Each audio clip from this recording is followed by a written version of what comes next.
All right, guys, we are going to be reacting to German politics parties explained. This is going to be a good good insight, um, understanding in what political parties are meant in Germany, guys.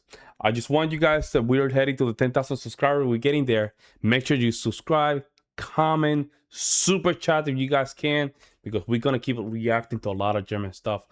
You listen, my contents are very unique. I mean, I want to get a little bit into the gritty, like no Germany, real German, man. Learn more about the history, learn the language, learn a lot of stuff that's going on currently, even in modern politics as well. Let me know in the comment section below what you guys think is the best idea, or just reach out on my Discord. Links in the description, also in the comment section as well. What should I just keep reacting to? In the meantime, guys, we're gonna just jump in and just react to this content. Let's go. What do they do? And what do people think of them? Yep. Well, let's find out. So until there are dozens of parties in Germany, but for national politics we can focus on just 6. 7 if you're a pedantic know-it-all. And how do we know these 6 are the important ones? Well, they're the only ones with seats in the national parliament. The other ones are either too small to get in or too regional to matter. I'm sorry, Magdeburger Gartenpartei, we're here for the big guys. Just like most democracies on this planet, German politics were once dominated by 2 major parties, one of the broad, more progressive center-left and one of the broad, more conservative center-right. But as we shall see, the whole power dynamic has changed quite a bit, especially in recent years when minor parties have become much more relevant and powerful.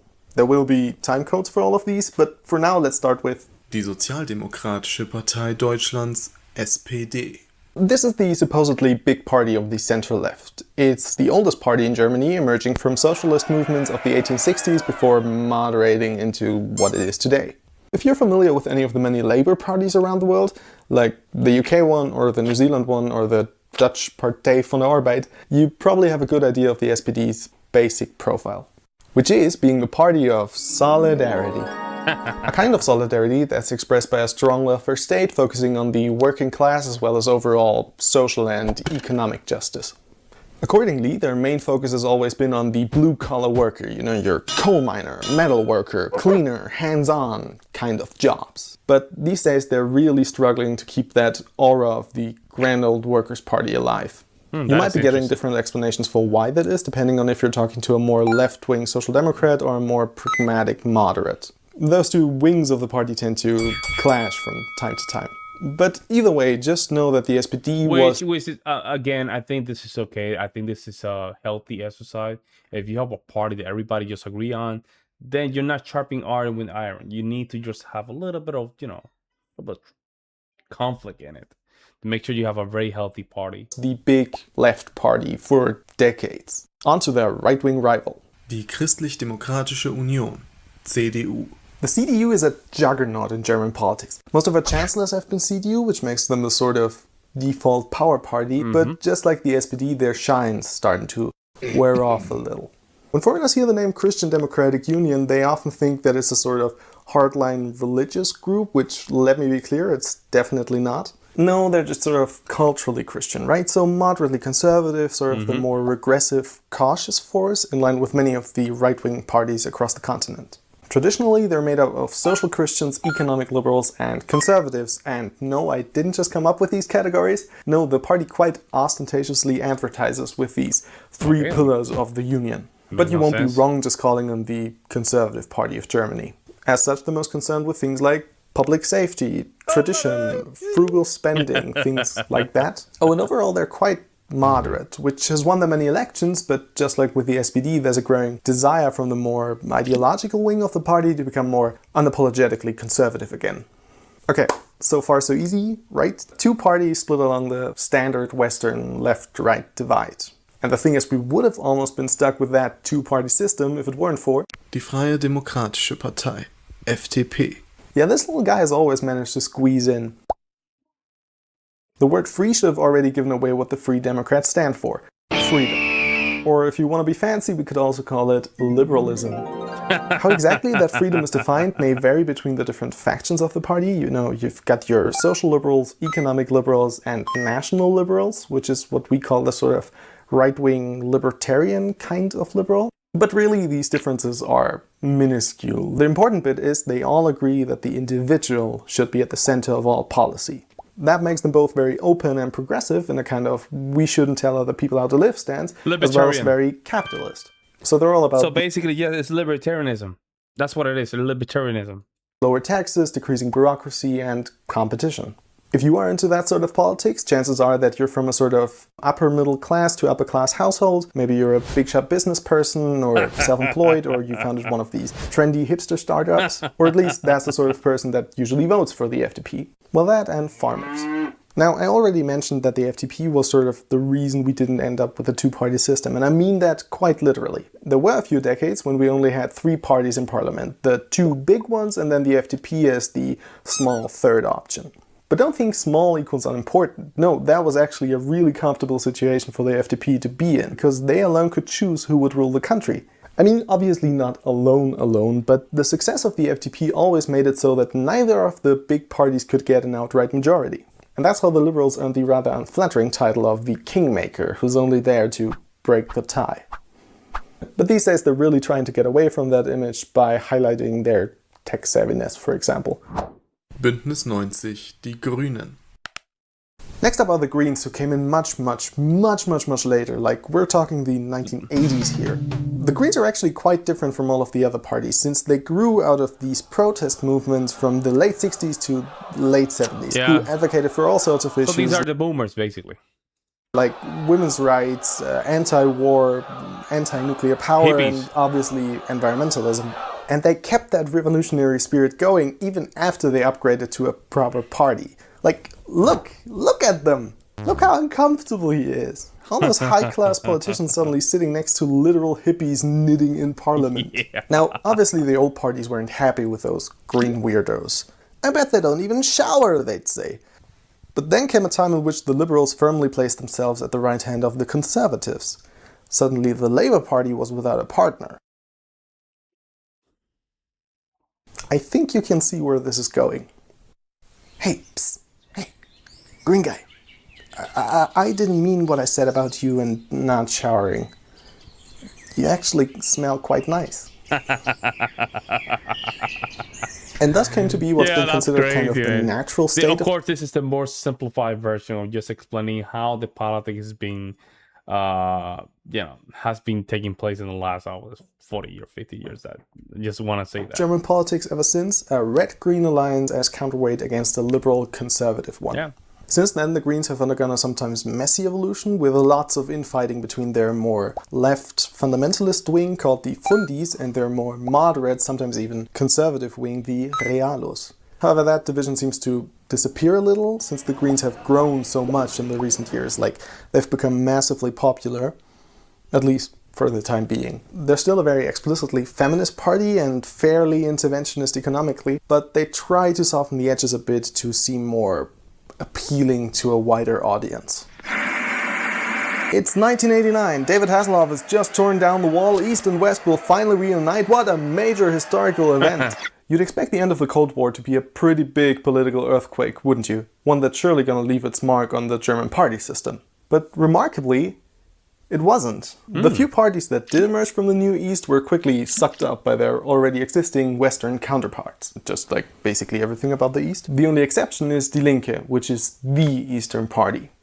So you might already be aware that East Germany was a dictatorship for 40 years. It was ruled in this very repressive way by one single party, the Socialist Unity Party, or SED. But here's the thing, when the wall fell and East Germany finally got some proper democracy, that party was not outlawed. No, it got to continue in the United Germany, but now reduced from a singular, unopposed regime to just one of many contenders in the democratic process. One with minimal success. Turns out having led a dictatorship doesn't actually sound good on your resume. So in order to rebrand itself, the SED quickly changed its name to PDS, the Party of Democratic Socialism. The old Western parties were of course very much opposed to this new party, like even more so than against the Greens. But by this time the PDS had already assumed a new role, that of the niche interest party for Eastern Germans. Turns out many people from the East were nostalgic, or at least sympathetic to the SED. So even though the Eastern Bloc had collapsed, socialism was very much still on the table.